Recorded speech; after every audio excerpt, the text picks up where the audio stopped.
La violence du choc a sans doute été effroyable. Il était environ 6h30 ce matin quand ce camion immatriculé dans le Maine-et-Loire est entré dans Chanay-sur-Latan, au bout de cette grande ligne droite. À cette heure-ci, le brouillard était très dense dans le bourg. Le véhicule est parti droit dans le mur de la maison. Le conducteur est mort sur le coup.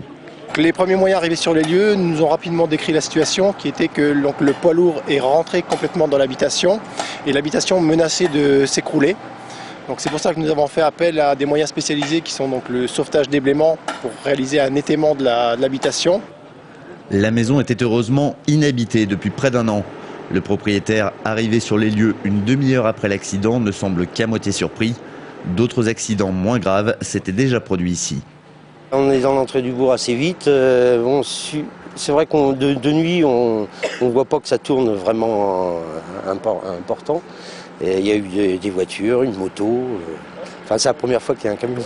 C'était la maison de ma mère qui est décédée en début d'année. Donc là, il n'y avait personne dans la maison? Il n'y avait personne, heureusement, parce que ça a éclaté toute la cuisine.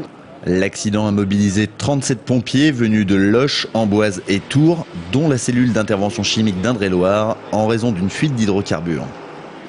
Lorsque le camion est rentré dans la maison, il a fauché le compteur d'eau, ce qui fait qu'il y a eu une fuite d'eau qui a lavé le moteur.